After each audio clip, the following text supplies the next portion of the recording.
Hello everybody, Bets Golden here. Today we are going to make a cute little Mrs. Claus magnet using the Hedgehog Hollow's November subscription box. Right here you're seeing the glitter accents that came actually as a replacement of the stencil. However, the stencil is included in the box and I'm going to show you how you can use it even though it is a little bit temperamental. Hedgehog Hollows realized that there was a problem with the stencil, and so they went ahead and threw in those glitter accents to make up for the value. It comes with lovely cardstock as well as an envelope, and then that beautiful textured polka dot type cardstock. The Tim Holtz Distress Crayon is going to be so much fun this month, as well as our Kindred Stamps, a really cute gingerbread set that has some Harry Potter and some little ears on it for the Mickey Mouse ears, and then also this fun gingerbread house with some fun sentiments, and of course your card bases that always come with the kit. So let's go ahead and get started on the project. The first thing I'm doing is I'm pulling out a big heart magnet, as you can see on the back right there, and I am going to take that stencil, and since the stencil does tend to want to fall apart a little in the middle, I use the Etch All stencil spray on the back of it and I let it dry. Then I just attached it to my heart after I decided how I needed it to be positioned. And I used a spatula to help seal it down on top of the heart. And I'm just going to speed this up right now so you can see the process that I went through. And right there, I'm just tapping it and getting out all the little bumps and whatnot that are on the stencil. And again, Hedgehog Hollows is still going to use the stencil this month. They know that there's an issue with it, and so they included those glitter accents as a nice replacement. But I'm going to show you how you can still use this right here. I'm going to be using some True Snow that I found at my local craft store in place of modeling paste. This is so cool. It has snow look when it's all dry, and it just creates a big fluffy loveliness to it. You can just use the back of a paintbrush to drop this on, or you can do what I'm doing and just use it to fill in a stencil. So I'm just using some plastic spatulas right now just to lay that out, and then I'm going to go over and I'm going to smooth it out and keeping my excess into the jar. And I'm going to start to speed this up just in a moment just so you can get the idea of how this works. Again, I found this at my local scrap booking store, local craft store. It's about $4.99. It's really a cool product. I've enjoyed using it, and it worked beautifully with this particular project that I'm doing today. And now I'm going to lift that stencil. I want to lift it when it's wet because if I don't, well, makes a mess. I did go ahead and clean up those edges, and that's what I'm left with. I then took the glitter accents that came with the kit, and I just highlighted a couple of the lines. I used the mold as my guide, and then to make the heart, I went around and I actually just did little dots to create the line.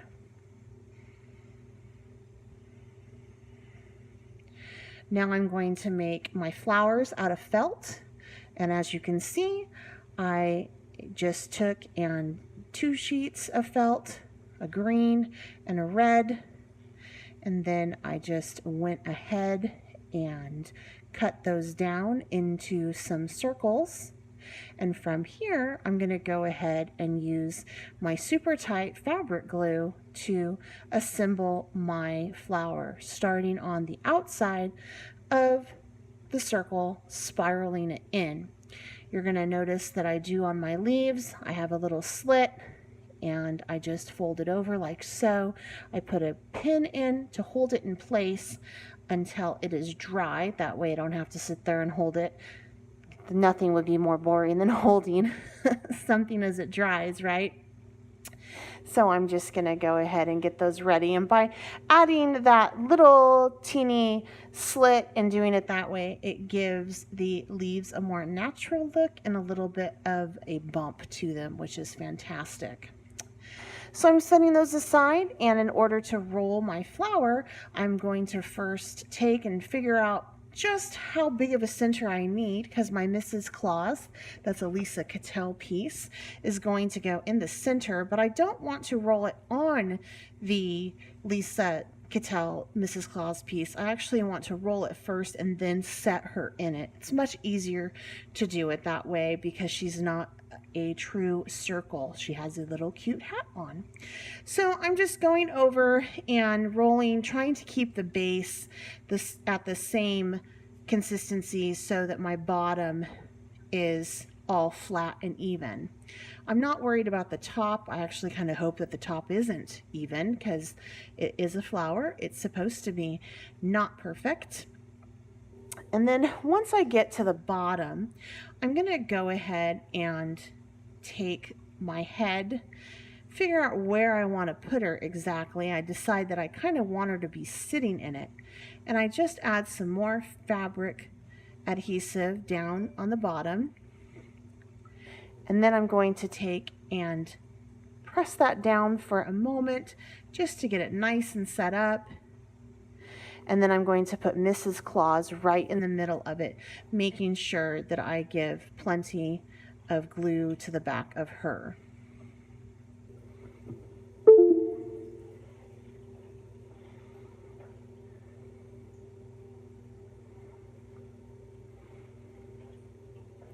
I do let this set up overnight because it does take a couple hours. I like to give it a couple hours to cure.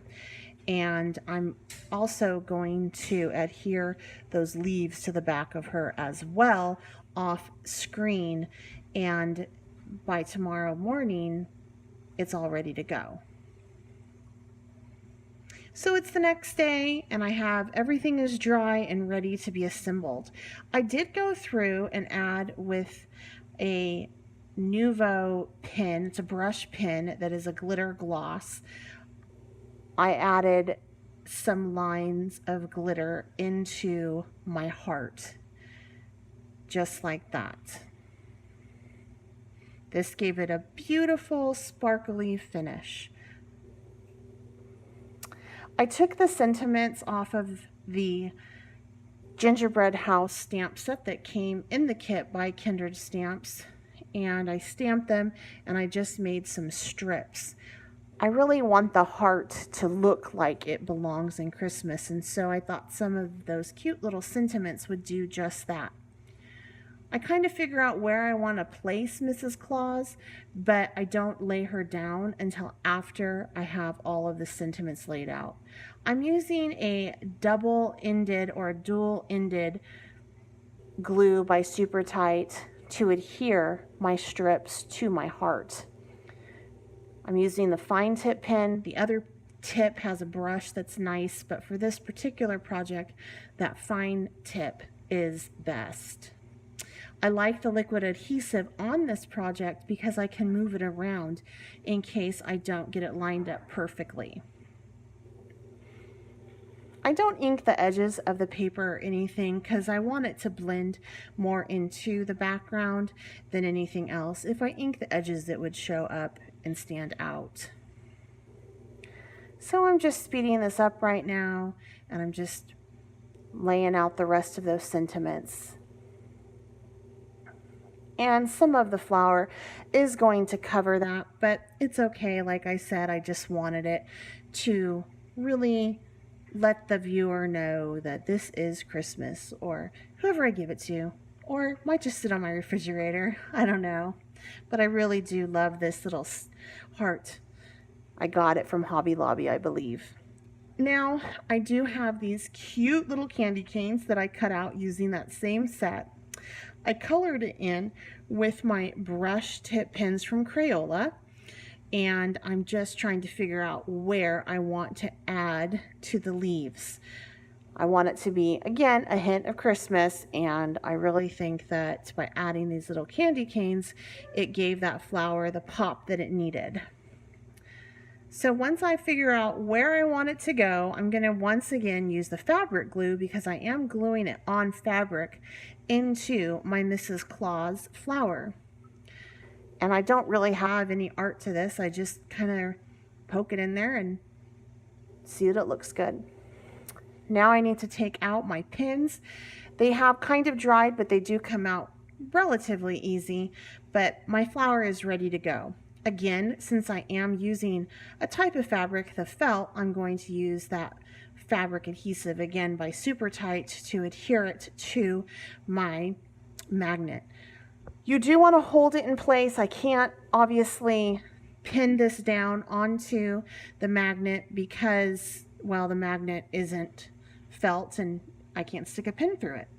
So I hold it on, and that's the stamp set that I used to complete this project, as well as the glitter accents. I believe it was in Winter Cranberry. It comes in the kit. And then, of course, the stencil. Please make sure that you do head on over to the Hedgehog Hollows blog today and all month. Not only are they doing this, but there's also the Novemeber event that's a lot of fun as well. If you haven't subscribed to my channel, please go ahead and do so and let me know what you think of this video. I have a new editing software that my son is helping me with, and I'm still learning. So any kind of suggestions would be appreciated.